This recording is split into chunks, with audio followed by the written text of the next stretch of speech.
Tá ótimo. Ela falou com ela.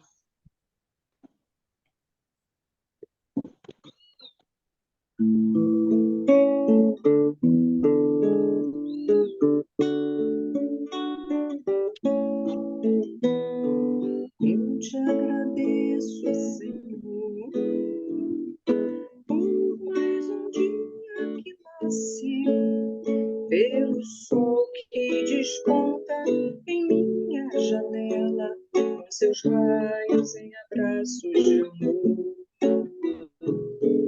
Eu te agradeço, Senhor, por mais um dia de vida, pelo corpo instrumento divino do bem, do trabalho em busca da paz, pelo lar, pelo pão, pelos pais e irmãos, pela força da fé que me anima a seguir o caminho da perfeição. Eu te agradeço, Senhor, por mais um dia que nasci, pelo sol que desponta em minha janela, com seus raios em abraços de amor. Eu te agradeço, Senhor, por mais um dia de vida, pelo corpo instrumento divino do bem, do trabalho em busca da paz, pelo lar, pelo pão, pelos pais e irmãos, pela força da fé que me anima a seguir o caminho da perfeição, pelo lar, pelo pão, pelos pais e irmãos, pela força da fé que me anima a seguir o caminho da perfeição.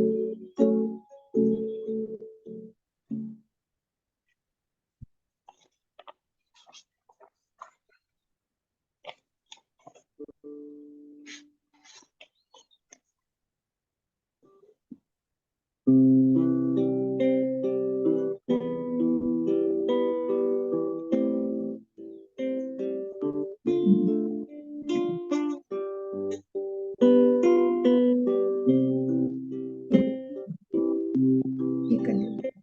Quando a sombra da noite cobrir os teus sonhos e a dor fizer morada em teu coração, de mais alto vibra ainda a voz do Mestre divino.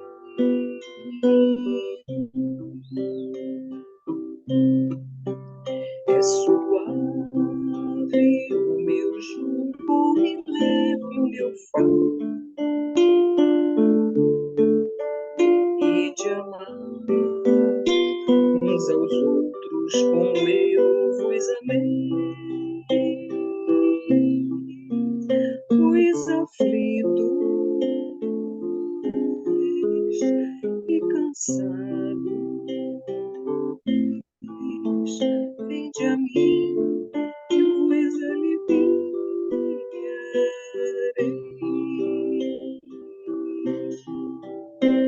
Quando a sombra da noite cobrir os teus sonhos e a dor fizer morada em teu coração, de mais alto vibra ainda a voz do Mestre divino.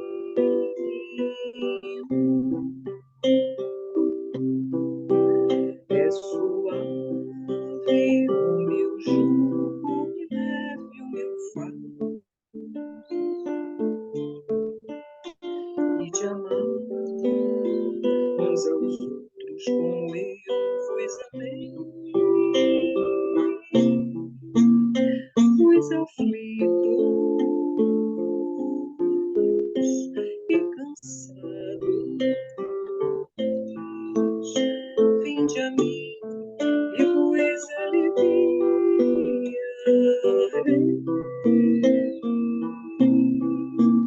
Os aflitos e cansados, vinde a mim e vos aliviarei.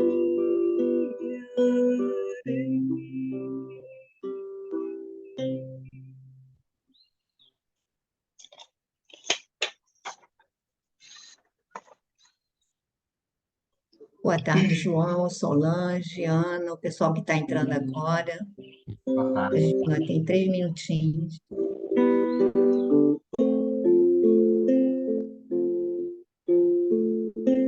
Senhor, tua luz traz imensa paz. Tu és a verdade no caminho.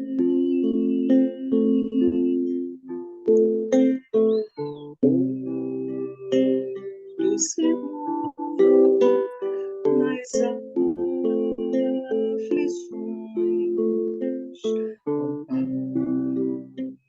ao sofredor.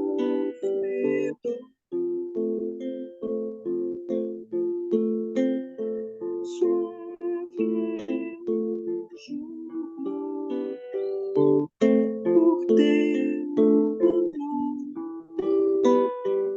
ó bondoso Senhor. Suave é o jugo por teu amor, ó bondoso Senhor.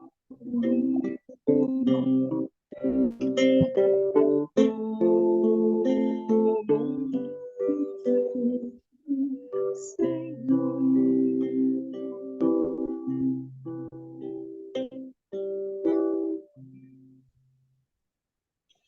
Bom, meus amigos, boa tarde a todos. Boa tarde, Rose, bom te ver de volta.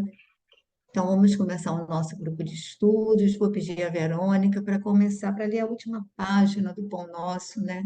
Você começou com a gente desde o início. Vai ser a prece.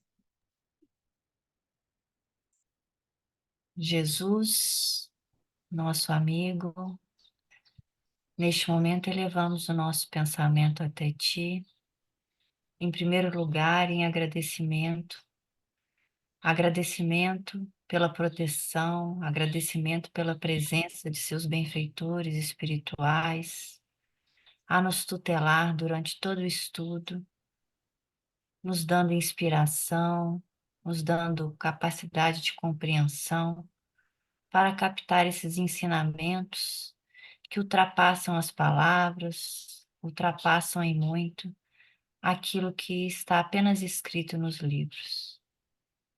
Jesus, pedimos, Senhor, que nos ajude a meditar mais no Seu Evangelho, a estarmos mais atentos àquilo que estudamos, mais atentos, Senhor, a todo esse conhecimento que nos é trazido diariamente, constantemente, pela espiritualidade superior.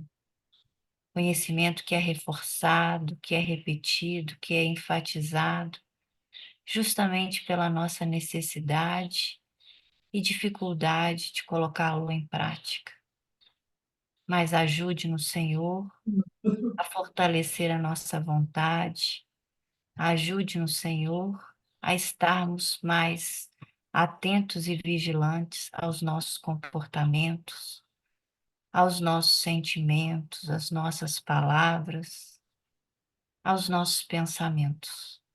para que possamos, pelo menos de uma forma ainda incipiente, controlá-los e harmonizá-los com o teu Evangelho. Dai-nos, Mestre, tua mão segura, a tua bênção e a tua proteção, para que possamos, com esforço, praticar aquilo que já está ao nosso alcance no teu Evangelho. Assim, Mestre, pedimos que nos envolva, nos ampare, nos abra o sentimento e o entendimento para que essas luzes que são trazidas do alto possam ter morada e espaço dentro de nós. Obrigada, Jesus, que assim seja. O último capítulo, então, do livro, hein? Crê, 180. Crê e segue. Assim como tu me enviaste ao mundo, também eu vos enviei ao mundo. Jesus, Evangelho de João, capítulo 17, versículo 18. Se abraçaste, meu amigo, a tarefa espiritista cristã, em nome da fé sublimada, sedento de vida superior, recorda que o Mestre te enviou o coração renovado ao vasto campo do mundo para servi-lo. Não só ensinarás o bom caminho, agirás de acordo com os princípios elevados que apregoas. Ditarás diretrizes nobres para os outros, contudo, marcharás dentro delas por sua vez. Proclamarás a necessidade de bom ânimo, mas seguindo estrada fora, semeando alegrias e bênçãos, ainda mesmo quando incompreendido de todos. Não te contentarás em distribuir moedas e benefícios imediatos. Darás sempre algo de ti mesmo ao que necessita. Não somente perdoarás, compreenderás o ofensor, auxiliando-o a reerguer-se. Não criticarás, encontrarás recursos inesperados de ser útil. Não deblaterarás, valer-te-á do tempo para materializar os bons pensamentos que te dirigem. Não disputarás inutilmente. Encontrarás o caminho do serviço aos semelhantes em qualquer parte. Não viverás simplesmente no combate palavroso contra o mal. Reterás o bem, semeando com todos. Não condenarás, descobrirá a luz do amor para fazê-la brilhar em teu coração até o sacrifício. Ora e vigia, ama e espera, serve e renuncia. Se não te dispões a aproveitar a lição do Mestre Divino, afeiçoando a própria vida aos seus ensinamentos, tua fé terá sido vã. Bem, o último capítulo, né? Ele vem traçar, digamos, a recomendação final para gente que já passou por todos esses capítulos, né? Vários ensinamentos, e aí ele vem dizer que todos nós cristãos, né, somos chamados a desempenhar um papel no mundo, né? Um papel bem relevante. E nós, ainda que trazemos hoje a bandeira espiritista, também temos uma maior responsabilidade, né? Que ele coloca que recorda que o Mestre te enviou o coração renovado ao vasto campo do mundo para servi-lo. Renovado porque, se militamos no Espiritismo, teríamos que ter o coração mais renovado, né?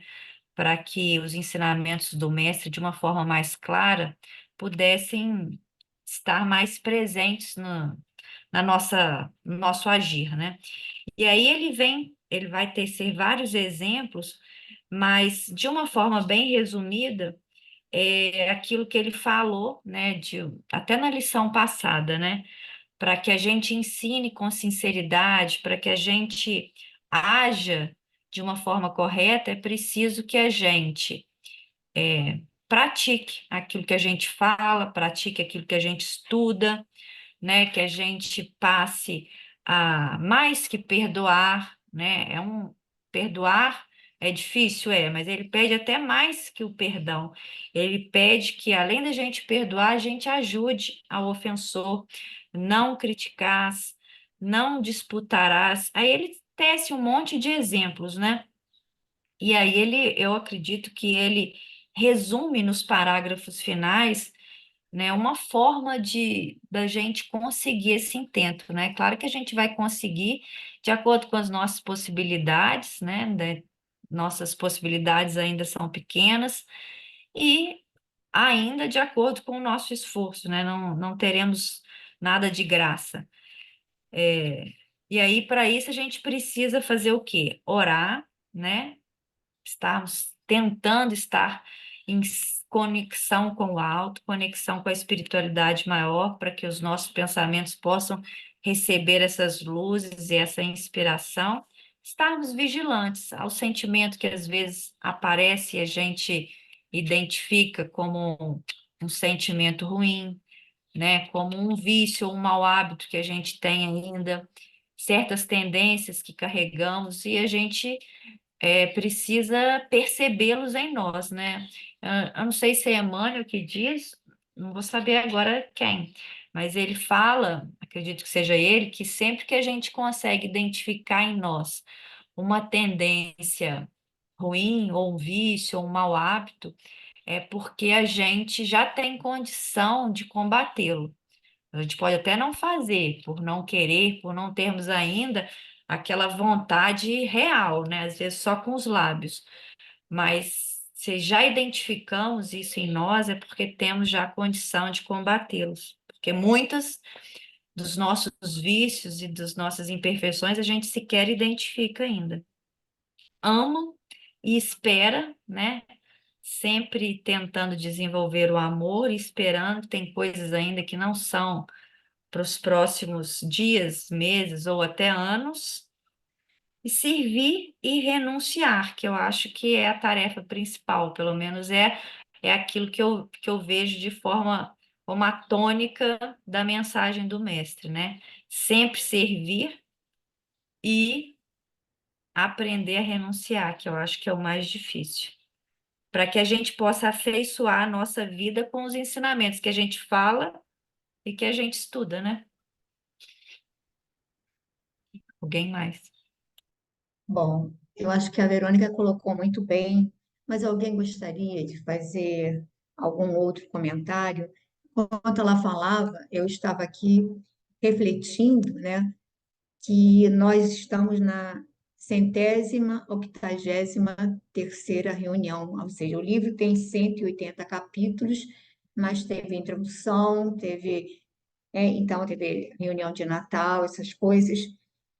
Mas aí a gente percebe, imagina, nós estamos o livro juntas, são 180 capítulos, aí a gente faz uma reflexão, pequena que seja, se durante esse percurso em que estamos juntas, alguma dessas reflexões que não nos cabem, que são, digamos assim, fruto dessas obras, algumas dessas reflexões já operaram alguma pequena mudança, por menor que seja.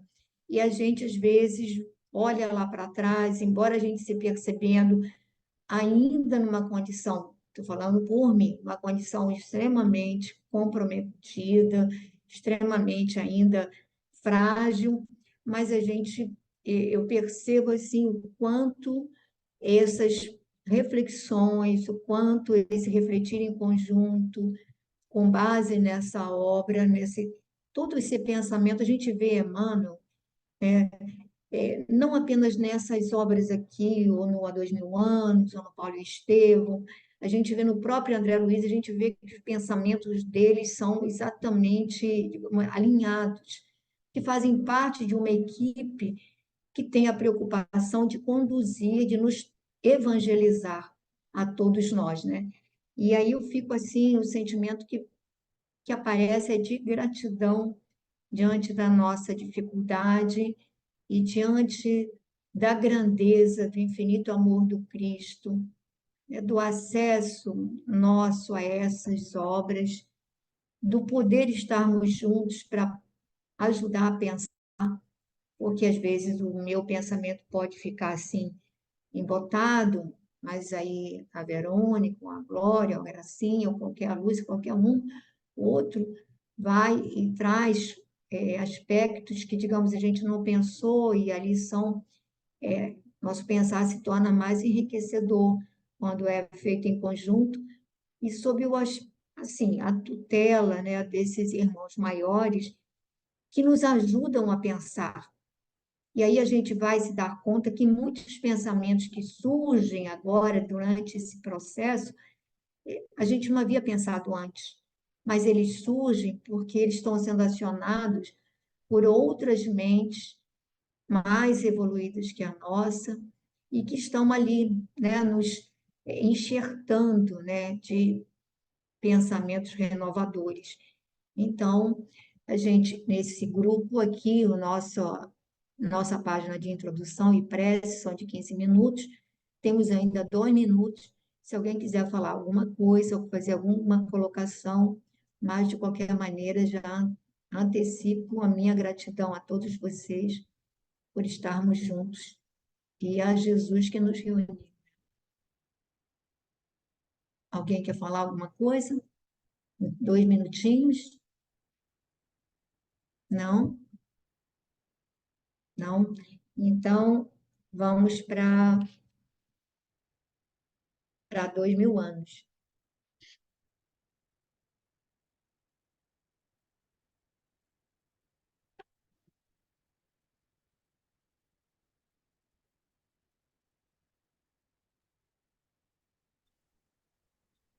Novela está chegando no ápice, hein?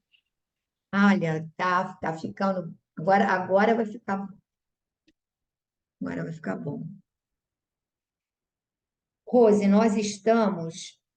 Algumas vezes mantinha colóquios afetuosos com a esposa, quando ele está falando do Plínio, daquela vida desregrada dele. Bom, Glorinha, você quer começar?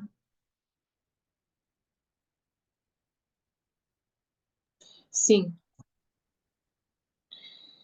bom, algumas vezes mantinha colóquios afetuosos com a esposa, a quem se sentia preso pelos laços de afeição eterna e profunda. Mas as seduções do mundo eram já muito fortes no seu coração para serem extirpadas. No íntimo, desejava voltar à calma do lar, à vida carinhosa e tranquila, mas o vinho, as mulheres e os ambientes ostentosos eram a permanente obsessão do seu espírito combalido. Outras vezes, embora amando a esposa eternamente, não lhe perdoava a circunstância da sua superioridade moral, irritando-se contra a própria humildade que ela testemunhava em face dos seus desatinos, e regressava novamente aos braços de Aurélia como vítima indecisa entre as forças do bem e do mal. No ano 57, a saúde de Calpurnia, abalada em extremo, obrigara a família a reunir-se em torno do leito da matrona generosa. Pela primeira vez, após o casamento do irmão, voltou Agripa Severus de suas longas aventuras em Massília e em Avênia, para junto de sua mãe enferma e abatida, atendendo-lhe os sentidos e carinhosos apelos. Reencontrar Flávia Lentulha e participar com ela das claridades do ambiente doméstico foi o mesmo que reavivar velho vulcão adormecido. A um golpe de vista, compreendeu a situação conjugal de Plínio, procurando substituir-lhe o afeto junto da esposa desvelada e meiga. Desejava confessar-lhe todo o seu amor ardente e infeliz, mas guardava no coração sublime respeito fraternal por aquela mulher, que confiava nele como um irmão muito amado. Foi assim que, nas alternativas de melhora da velha enferma, Flávia lhe aceitou a companhia para distrair-se de alguns espetáculos da rumorosa cidade da Quer época. parar para comentar, Glorinha? Porque Então, senão a gente já vai entrar na outra tá bom, situação. é verdade. Bom, então aqui temos, né, o Plínio, né, com essa eh, essa característica, né, de amar a esposa, né, mas estar preso aos seus àqueles a quem ele se ligou, né, que são não só no plano físico, mas no plano espiritual, com certeza, né. Então, isso aqui me lembrou muito o estudo que a gente fez, eu acho que foi na sexta-feira, daqueles companheiros que saem da reunião e dizem assim: "Ah, eu queria tanto manter o meu clima elevado, né, mas é mais forte do que eu sou", enfim. Então é aquela coisa, ele ama a esposa, ele sente afeição, mas ele se aprisionou àquela vida de vício e de ambientes, não é? Com mulheres, com bebida, e com certeza, né? Foi uma obsessão e da qual ele não consegue mais escapar, né? Ele se sente bem voltando ao lar, gostaria que pudesse é, ter novamente, né, aquela vida carinhosa, coisa e tal, mas aí Emmanuel fala: o vinho, as mulheres e os ambientes ostentosos eram a permanente obsessão do seu espírito combalido. Então, é aquela coisa, né? O que fazer para se libertar disso, né? Tem que dar o primeiro passo e tem que reconhecer, né, o seu erro, né?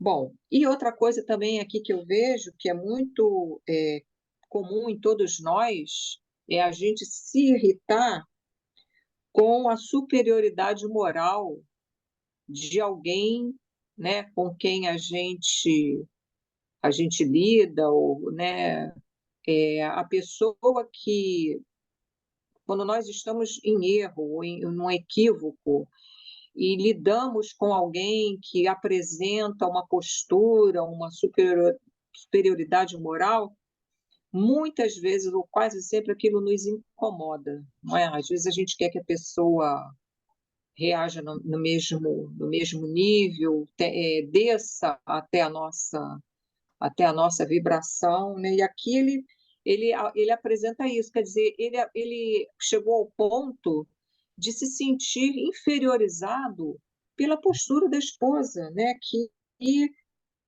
é,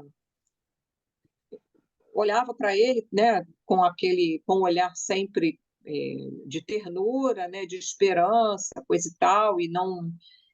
Aqui a gente tem certeza de que ela não mais reagia, né, a essa vida que ele estava levando, e com isso ele voltava, né? Ele voltava para os braços da Aurélia, voltava para as farras, enfim.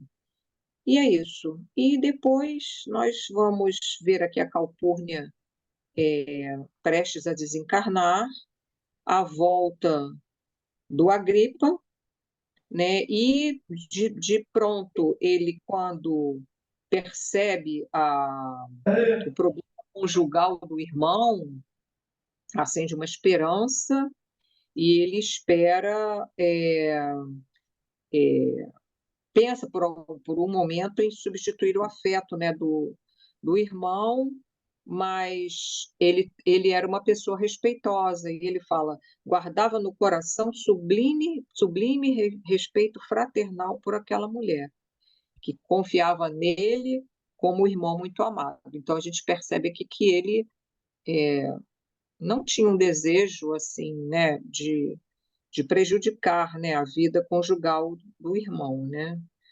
Então, é isso, né? E aí a gente vai ver, né, a Flávia aceitar a companhia dele, não é, como um irmão que ela tinha, né, para poder se distrair um pouco.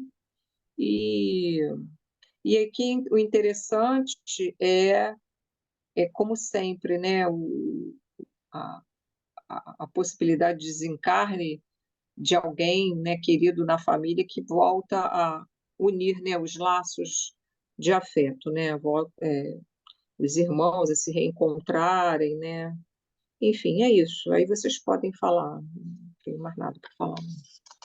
Eu acho importante essa parte que você já colocou, quando dele não perdoar, né, a circunstância da superioridade moral da Flávia, porque na realidade é comum, por exemplo, repara, se uma pessoa quer brigar com você, quer discutir, ela quer que você responda.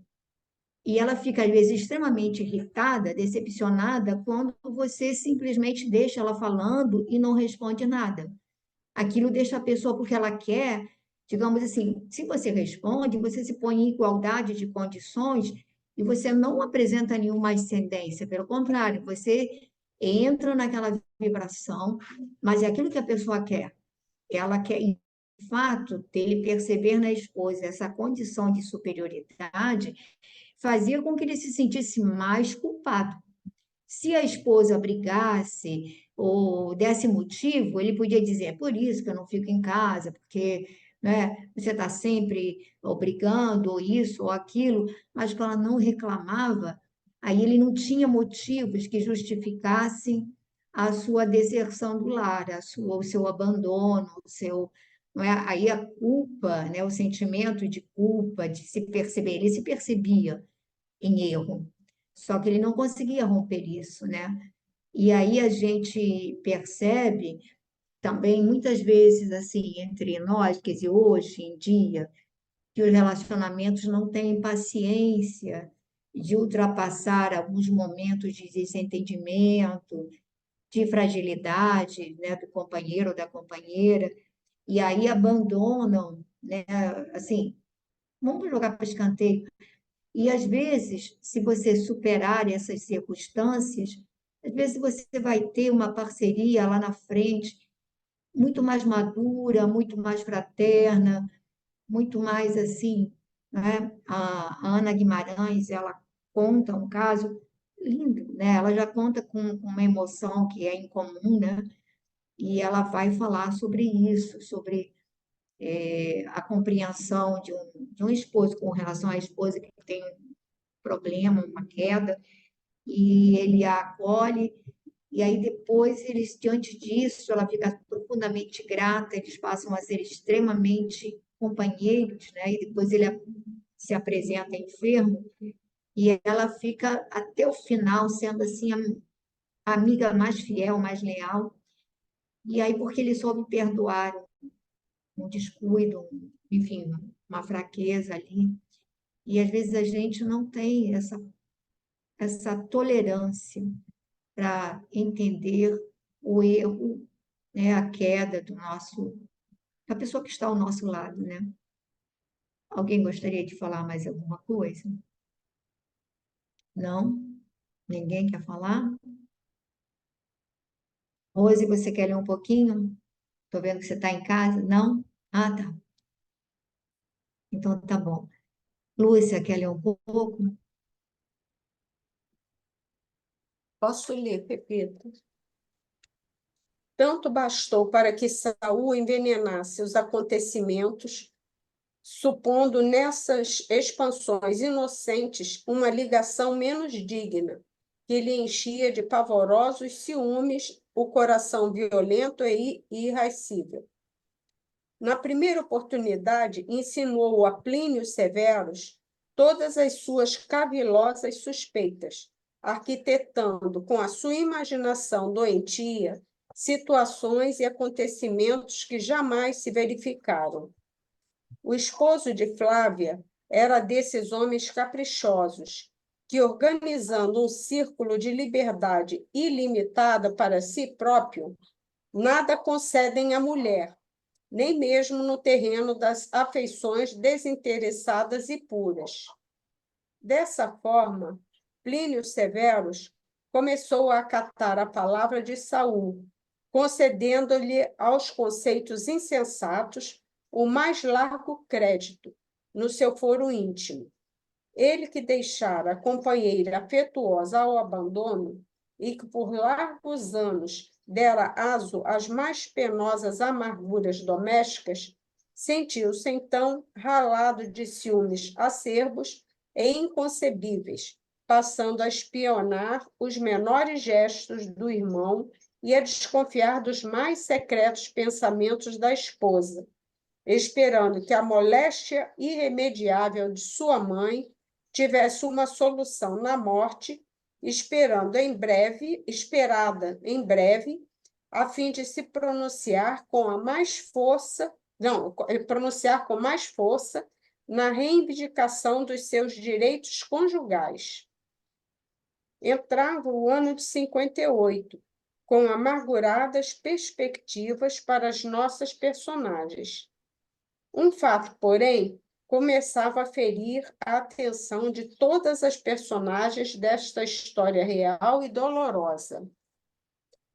A dedicação de Lívia à sua velha amiga doente era um exemplo raro de amor fraterno, de carinho e bondade indefiníveis. 8 meses a fio, sua figura franzina e silenciosa esteve a postos dia e noite, sem descanso, junto ao leito de Calpurnia, provando-lhe com exemplos a excelência dos seus princípios religiosos. Muitas vezes, a nobre matrona considerou intimamente a superioridade moral daquela doutrina generosa, que estava no mundo para levantar os caídos, confortar os enfermos e os tristes, disseminando as mais formosas esperanças com os desiludidos da sorte, em confronto com seus velhos deuses, que amavam os mais ricos e os que oferecessem os melhores sacrifícios nos templos, e aquele Jesus humilde e pobre, descalço e crucificado, de que lhe falava Lívia em suas palavras íntimas e carinhosas. Quer parar para comentar, Lúcia? Não vai ficar muito longo. Isso. O Saul aproveitou, né, cheio de má intenção, já que ele tinha interesse na Flávia também, em minar lá o Plínio, né, contra o irmão e a própria esposa, né? E o Plínio, apesar de não ter dado atenção à esposa em momento nenhum, não ter dado carinho, não ter dado absolutamente nada, ele, enquanto ele podia tudo, né, ele estava querendo tirar a liberdade dela para tudo, né? Mas a mãe viva ainda era uma trava a isso. Então, ele estava esperando que a mãe morresse para que ele pudesse reivindicar os direitos que ele julgava ter conjugais, né? Dele, que ele só tinha os direitos, deveres ele não tinha nenhum, não. Aí, a Lívia, por sua vez, né, que cuidou daquela velha amiga Calpurnia, com todo carinho, amor, bondade, né? Isso fez com que a Calpurnia até questionasse, não, ela pensasse, né, refletisse, melhor dizendo, sobre a doutrina de Jesus, né? Aquele humilde, pobre, descalço, e dos deuses que ela acreditou e cultuou ao longo da vida, né? Que só amavam os mais ricos, aqueles que ofereciam melhores sacrifícios, né? Quer dizer, aquele momento serviu para ela para refletir, né? Tanto na atitude da Lívia, que foi diferente da atitude dela para com a Lívia, da Calpurnia para com a Lívia, quanto o que o Jesus pregava e o que os deuses dela pregavam, né? Foi um momento de reflexão. Por outro lado, o Plínio, né, em momento nenhum percebeu nada na conduta dele de errado e ela estava querendo cercear a esposa dele, né? É isso, Pepe. Alguém gostaria de tecer mais algum comentário sobre isso?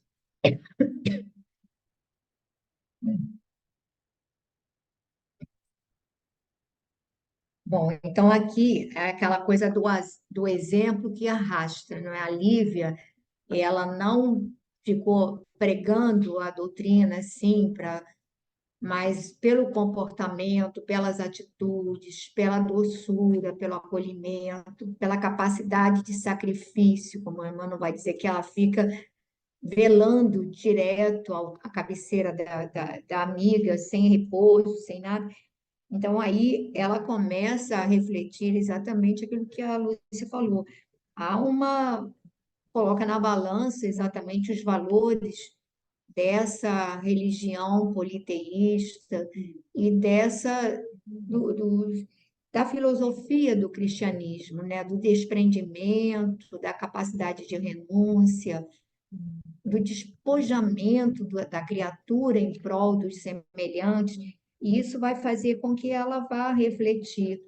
Mas aí aquilo que Jesus fala, que Humberto de Campos fala assim, em Boa Nova, muito lindo, quando Jesus, aquela irmã vai procurar Jesus, e ele disse, agora não, talvez mais tarde, e ela o convida para visitá-la, etc. e tal. E aí, só quando ela está muito doente, que Jesus vai visitá-la, e ela diz assim, mas agora que eu estou apodrecendo, enferma, doente, aí ele diz, não, mas agora sim, você tem condições de me receber.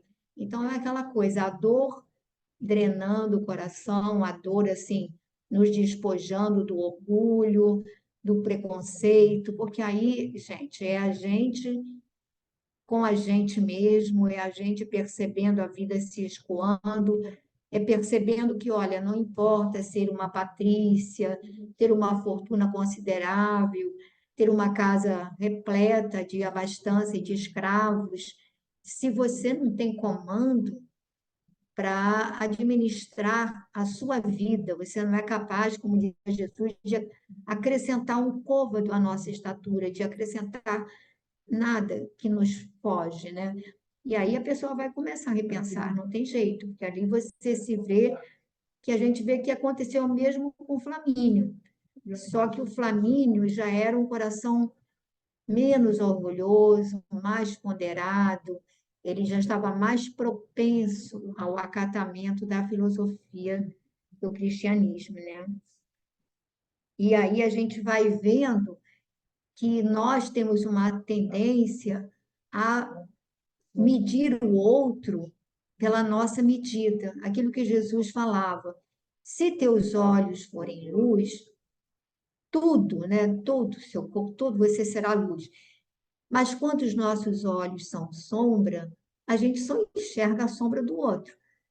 E por que é que o Plínio acolheu tão tranquilamente as insinuações maldosas do Saul?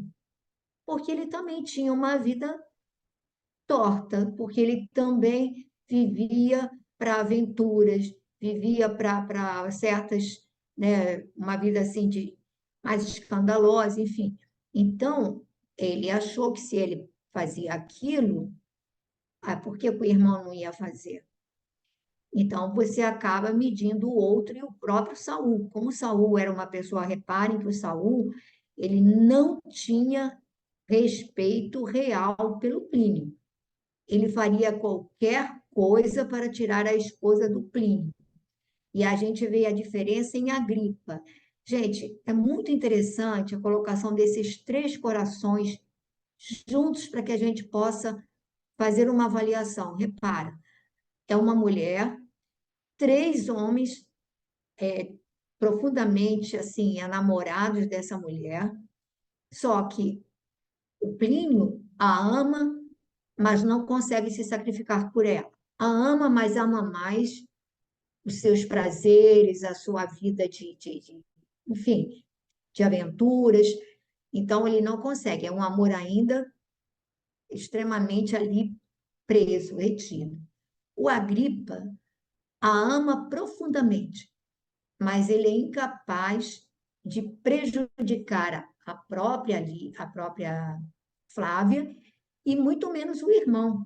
Então ele se sacrifica, repare, ele vai para longe, vivendo longe da família, dos amigos, para não sofrer a tentação. E aí ele volta, vê a Flávia abandonada, desconsiderada pelo irmão, num casamento falido, e mesmo assim ele não ultrapassa a fronteira que possa desrespeitar a Flávia. Então, ele é fraterno, ou seja, é um amor que já é capaz de renunciar a, digamos assim, a satisfação dos seus desejos. É um amor que se coloca acima da paixão, acima dos desejos carnais. E aí a gente vê o Saul, que é todo paixão, é todo instinto, sem freio, ou seja, o atendimento da minha paixão está acima de qualquer sentimento de gratidão e qualquer sentimento de veneração, porque ele, gente, ele devia muito a essa família. Ele jamais poderia fazer. E aí, Emmanuel faz questão de colocar, quer dizer, Emmanuel e a providência divina, de colocá-los juntos, e a gente pode fazer uma avaliação do que passa, porque a pessoa diz assim, ah, é algo irresistível, como disse Saul lá para Araxes. É algo, eu tenho gratidão, mas isso é algo que ultrapassa qualquer sentimento de gratidão. O desejo estaria em primeiro lugar. Quer dizer, é aquele ser voltado totalmente para a busca do prazer, da satisfação dos seus desejos, em que os valores éticos e morais estão na caixinha, só de fala, porque ele vinha de uma família judaica, aonde teoricamente os valores de família eram muito mais fortes do que na própria família romana, né? Os vínculos familiares, o abandono do lar, qualquer coisa desse tipo, era uma coisa muito mais escandalosa e muito mais forte do que na família romana, que era comum o adultério. E aí a gente vê esses perfis, que eu acho assim, interessante, acho que todos viram, mas eu acho que é interessante a gente verificar o confronto, porque somos nós em estágios diferentes. Nós que eu digo assim, eu acho que todos nós já fomos um Saul, eu acho que todos nós já fomos um Plínio, e estamos tentando ser um Agripa. Não é que o Agripa fosse perfeito, mas é alguém que coloca, assim, o dever, o sentimento de retidão, de gratidão, de fraternidade acima, ou seja, é aquele amor, como disse leu a Verônica na nossa página final do Pão Nosso, é aquele que você é capaz de ver o bem-estar do outro na frente do seu bem-estar. Ou seja, é um espírito que está mais à frente, né? Mesmo dentro dessa filosofia politeísta, mesmo lá naquela sociedade romana, ele tem valores diferenciados já. Alguém quer falar alguma coisa? Não? Rosana quer ler um pouco?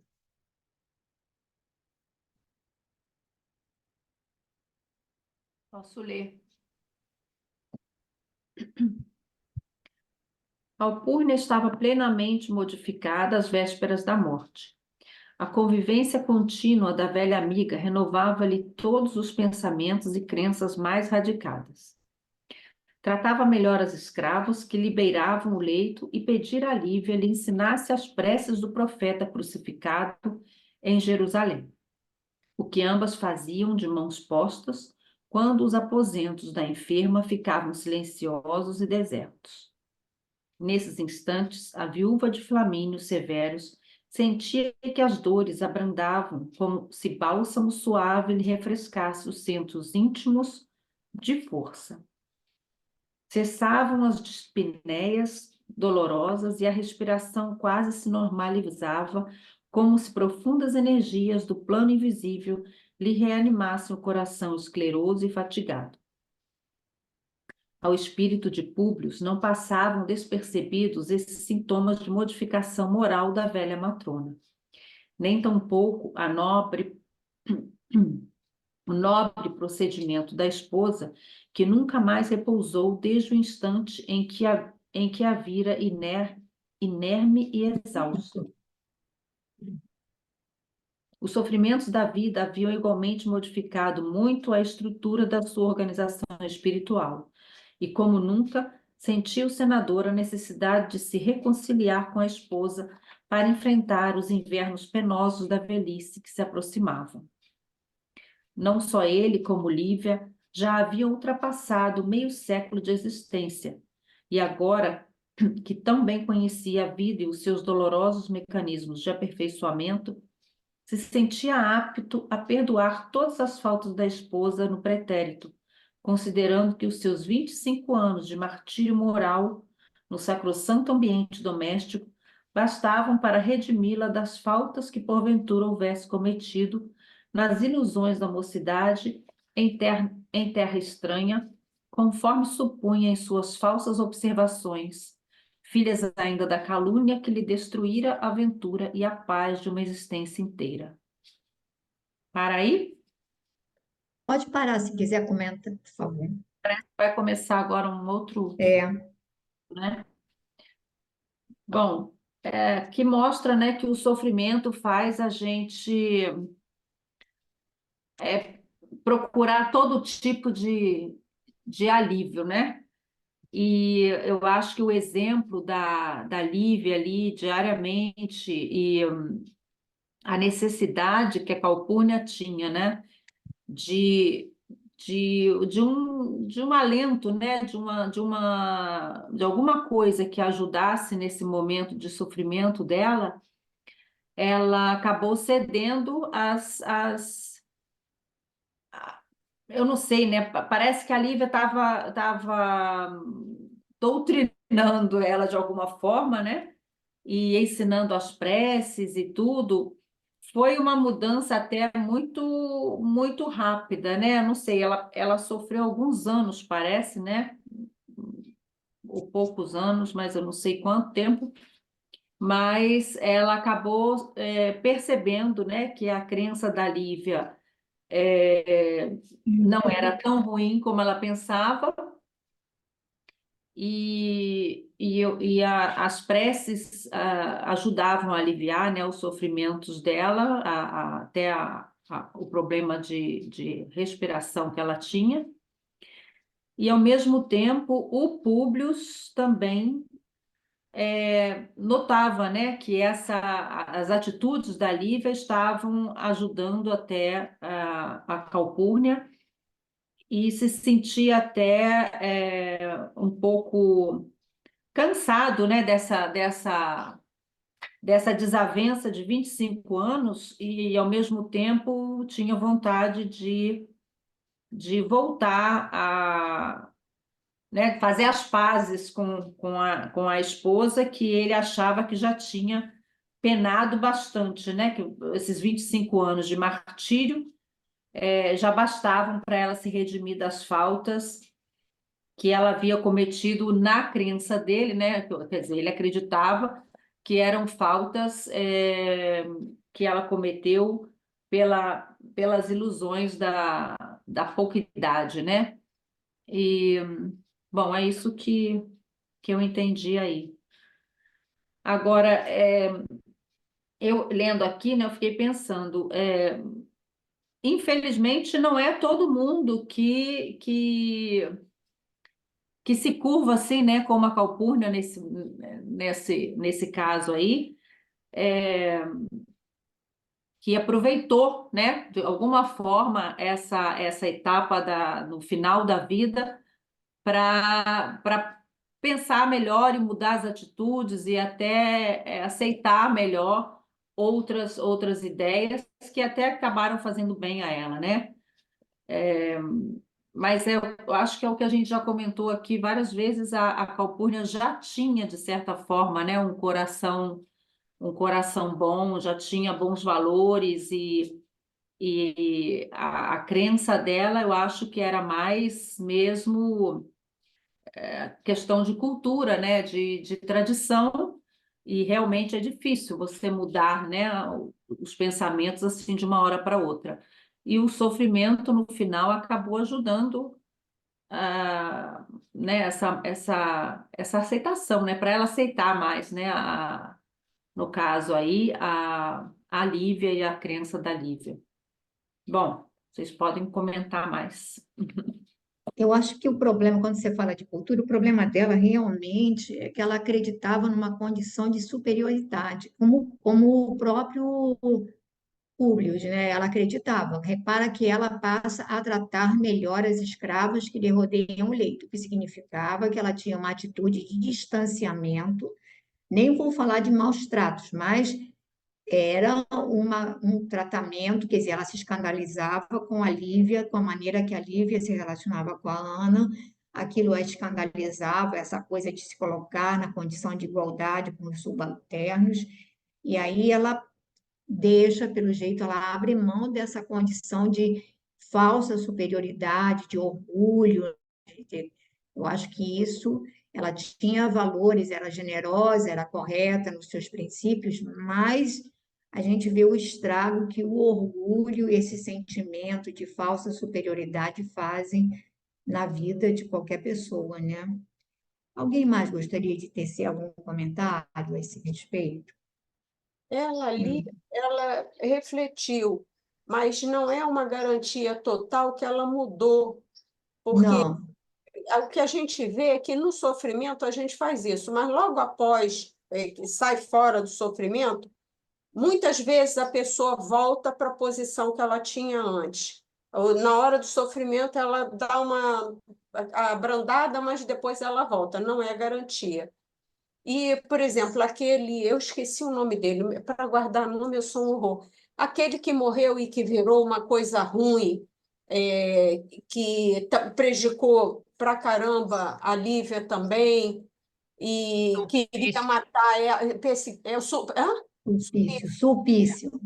O Sulpício, mesmo por tudo que ele passou, pelo que ele viu, ele continuou com aquele coração Sim. mais duro, né? Não percebeu nada. Então, esse aí nem vendo alguma coisa, ele se movia da posição dele. Aí, é claro que ela já ter percebido alguma coisa aí, fica lá a sementinha. Ou ela mudou mesmo, percebeu, caiu em si e vai levar isso para frente, ou não, vai voltar à posição inicial dela, mas já tem uma sementinha lá. Ô, Lúcia, quantos de nós, né, nós espíritas não temos o hábito de fazer promessas, mas intimamente, em algumas circunstâncias, que você está, ai, Senhor, se olha, me ajuda, porque eu vou me esforçar, não vou ser mais assim, não vou ser mais assado. Quantas vezes nos propomos a mudanças, não é? E depois, passado a turbulência, voltamos, deixa a mudança para aí aquela tal história do regime sempre para segunda-feira seguinte. Então, deixa a mudança para depois. E nós ainda agimos assim, Lúcia.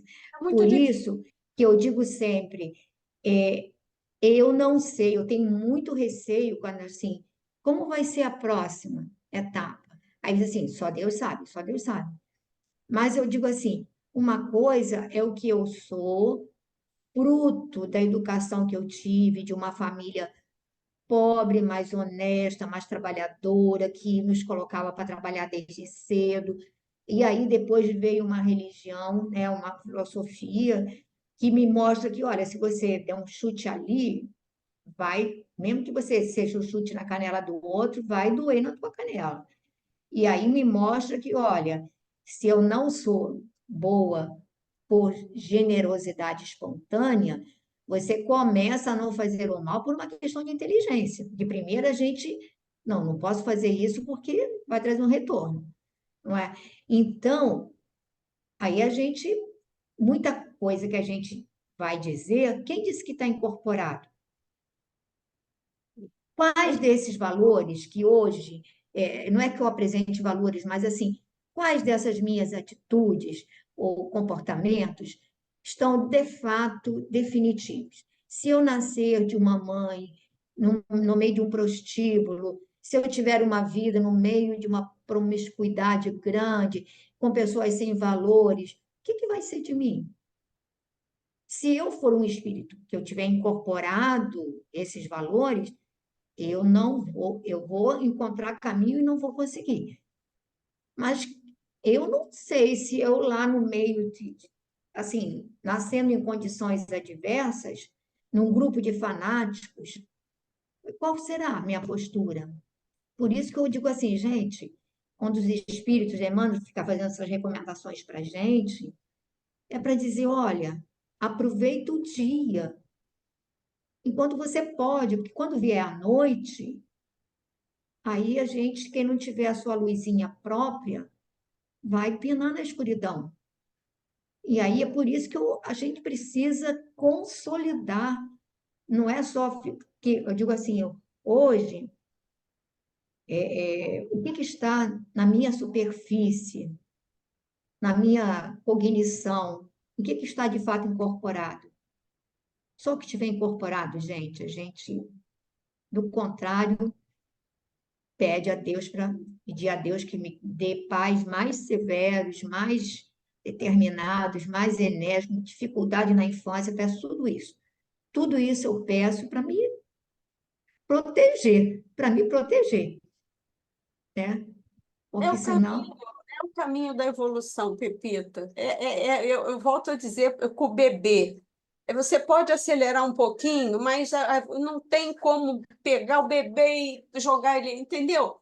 É o caminho da evolução. Vamos levando. Não estou dizendo que a gente não deva se esforçar, que nem na vida aqui. Você não se esforça, você vai viver com muita dificuldade, em todos os sentidos. Mas, assim, é o caminho da evolução.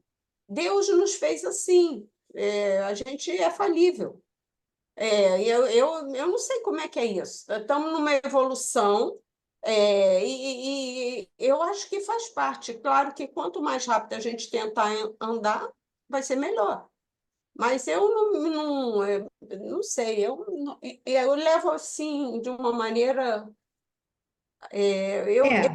vamos levando, vamos Vamos levar levando. Mas só isso. digo assim, não nos iludamos, não nos iludamos. Tem gente que diz assim, já somos bonzinhos, não nos iludamos com isso. Não, Não não. nos Há pouco iludamos. tempo éramos neandertais, sapiens, entendeu? Ainda temos pessoas em condições aqui junto mesmo, no próprio planeta, assim, muito cruéis. Sei lá, vamos indo, Vamos nos lá. esforçando. O Bom, importante é ó, fazer. Eu não sei, eu li uma vez isso. Se você, foi você mesmo acho que falou. Às vezes você vem para fazer isso. Aí você fez quase isso. Você veio fazer, sei lá, 90%. Você eu fez acho que já falei 100%. isso muitas vezes lá no metrô. A Aí o falsa outro veio para avaliação. fazer 1%. E ele fez 2%. Esse que veio com a condição, ele fez mais do que aquele que veio para fazer 100% e só fez 90%. Pois é. Então, é tal coisa. Vamos nos esforçando, entendeu? Nos esforçando da melhor forma possível, todos os dias. Vamos lá. Quem quer acabar? Gracinha, João, quem quer acabar aqui mais um pouquinho da leitura? Vamos lá?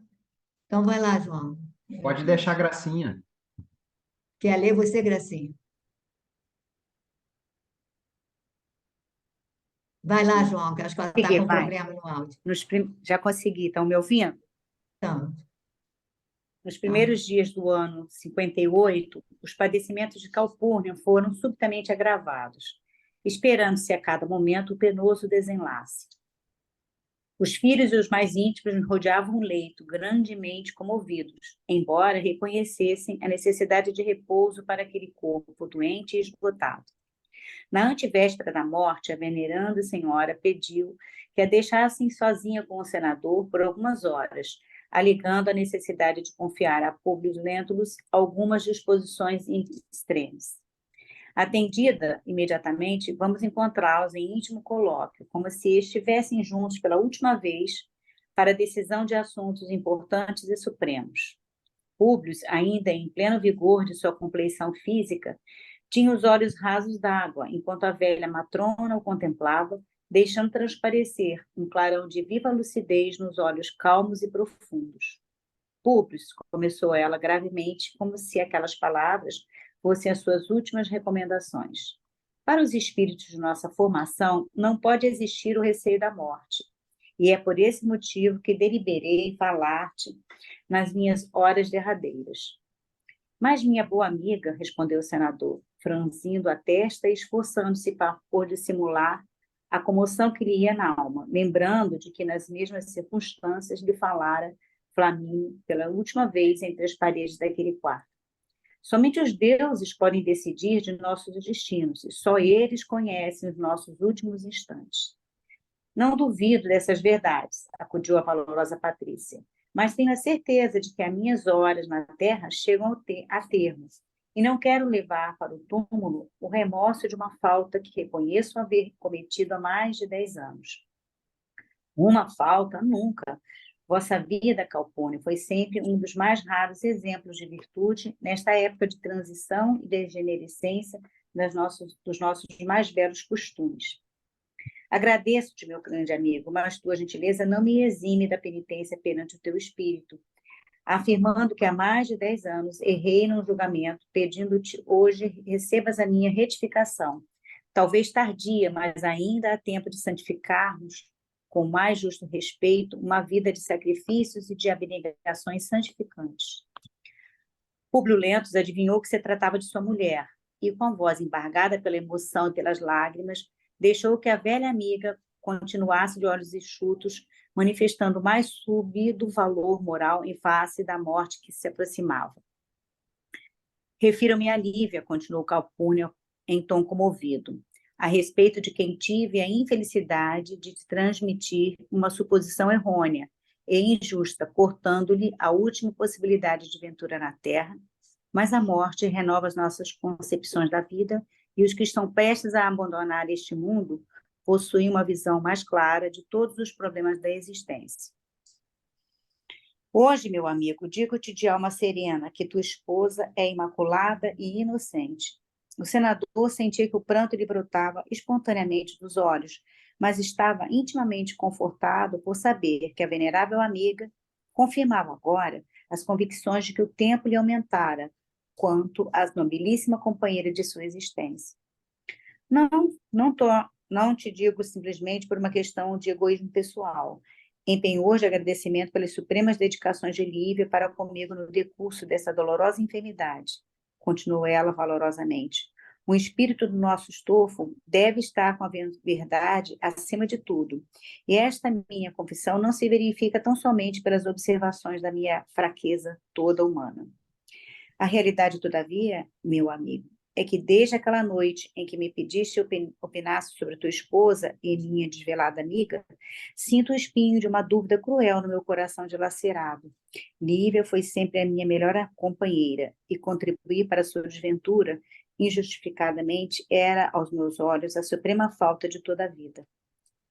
Por 11 anos, orei constantemente e ofereci numerosos sacrifícios nos templos, para que os deuses me inspirassem a verdade sobre o assunto, e por todo esse tempo tenho esperado pacientemente a revelação do céu. Só hoje, porém, me foi dado obtê-la, já nos pórticos do sepulcro. É possível que a minha pobre alma, já semi-liberta, esteja participando dos incompreendidos mistérios da vida do além-túmulo, e talvez seja por isso que hoje pela manhã vi a figura de Flamínio neste quarto. Era muito cedo e eu estava só com as minhas meditações e as minhas preces. Nesse ínterim, a palavra da enferma tornara-se entrecortada de profundas emoções que a dominavam, enquanto Públio Lentulus chorava em doloroso silêncio. Sim, prosseguiu Calpurnia, depois de longa pausa.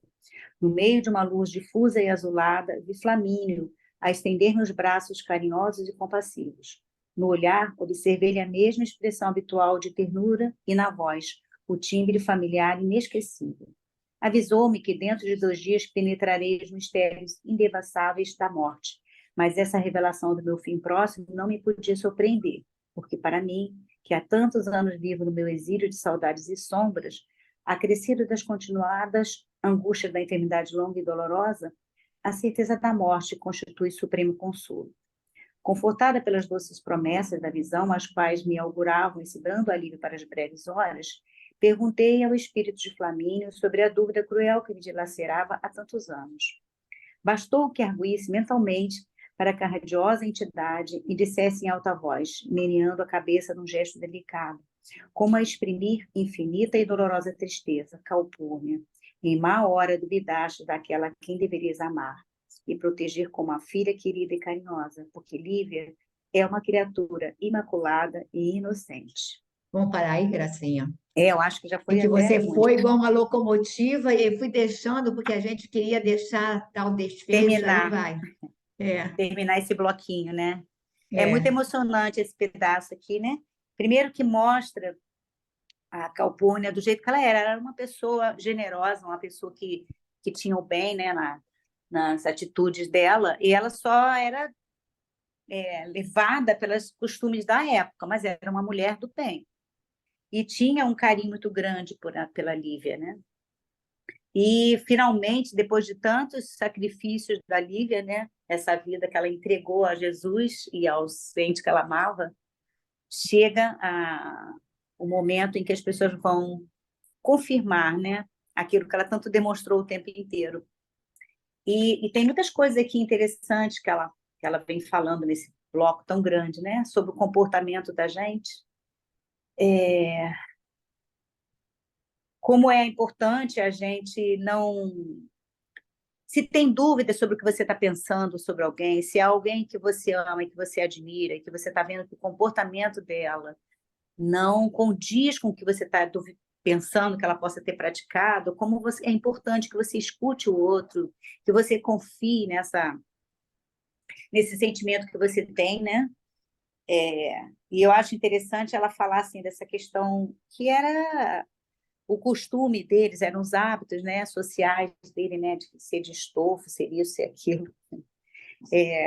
Mas, no fundo, ela também tinha crenças, né? Quando ela fala do além-túmulo, eles também acreditavam, embora achassem que tinham vários deuses que comandavam e que as pessoas deveriam mesmo viver em guetos, são separados por classes sociais, enfim, aquelas... Se nós hoje temos todas essas questões que temos, né, imagina 2000 anos atrás, mas ela tinha uma crença forte também no além. Eu acho que isso tem sido demonstrado até pelo Flamínio, né, que desde o início dessa história ele conversa com amigos sobre essa questão de você confiar ou não, né? Em alguns momentos ele não confiava, ele achava que tinha que seguir a linha dos costumes, outras eles balançavam entre o que vem o que vem através de via espiritual, né? E o que eles acreditavam que entra em choques em muitos momentos.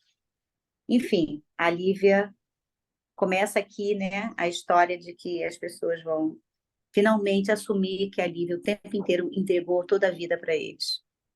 Se alguém quiser dizer mais alguma coisa. O que eu acho interessante, repara que a Calpurnia, com todos esses valores, foram 11 anos em que ela veio acompanhando o comportamento da amiga, mesmo a amiga em momento nenhum deixando ela naquela humildade, naquele recolhimento, foi afastada da filha, a filha casou, foi retirada da convivência mais diretamente, tudo mais.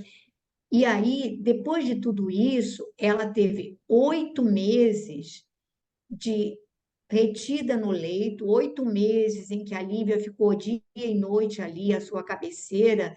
Mesmo assim, ela só vai falar com o Públio depois da visão do marido confirmando, repara, Sim, isso é forte. Ela quer dizer, se o marido não aparecesse, será que ela falaria com o Públio que ela seria capaz de dizer, olha, pelo comportamento, por tudo, oravam juntas, vinham refletindo, ela estava sendo modificada, mas ela não era capaz de inocentá-la.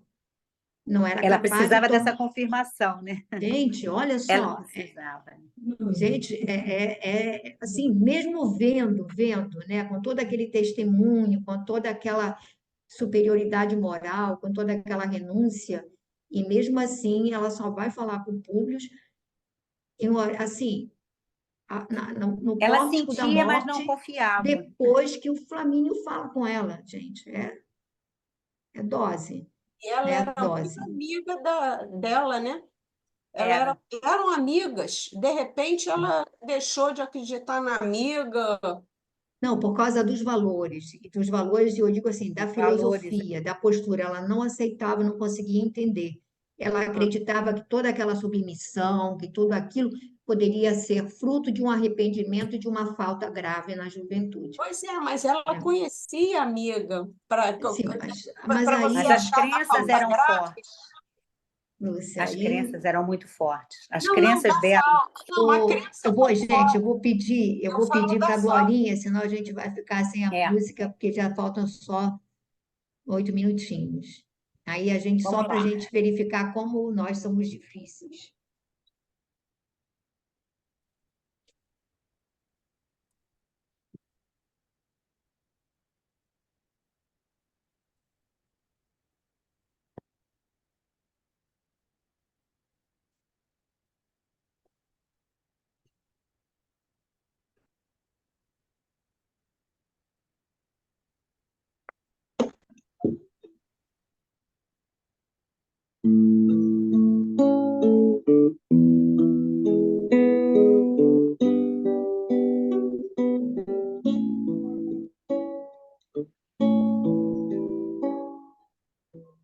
Nesse momento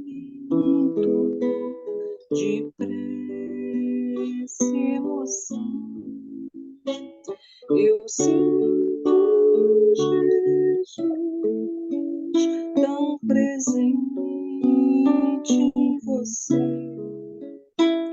que está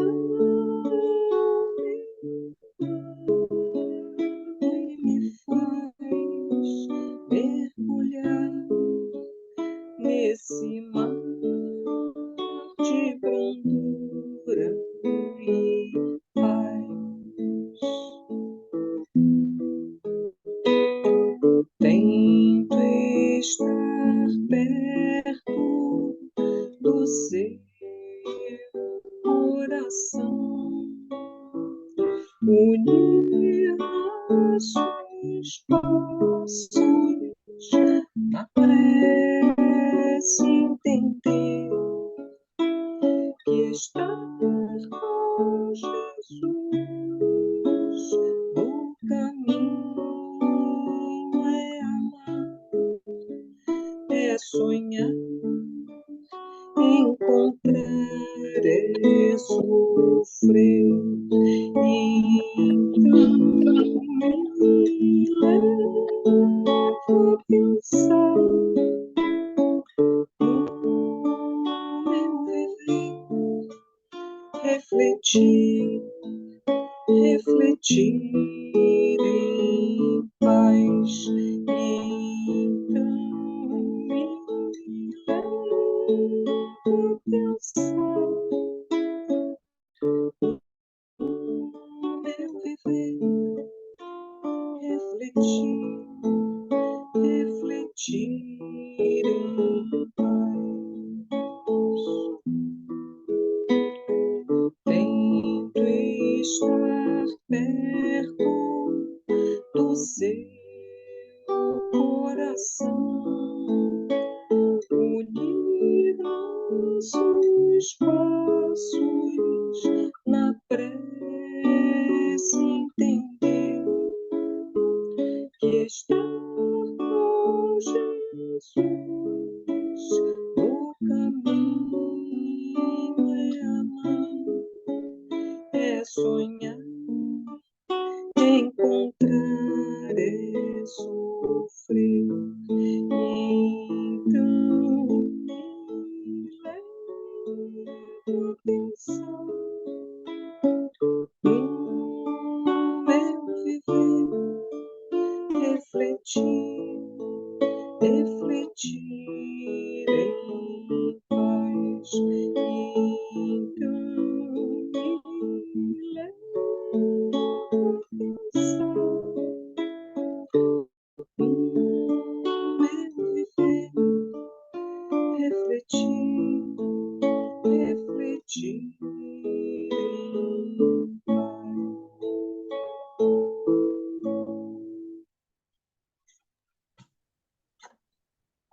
nesse momento, agradecemos a Jesus pelo infinito amor com que nos envolve a todos, com que espera o nosso desabrochar para o entendimento do seu Evangelho, dos seus conselhos, das suas diretrizes.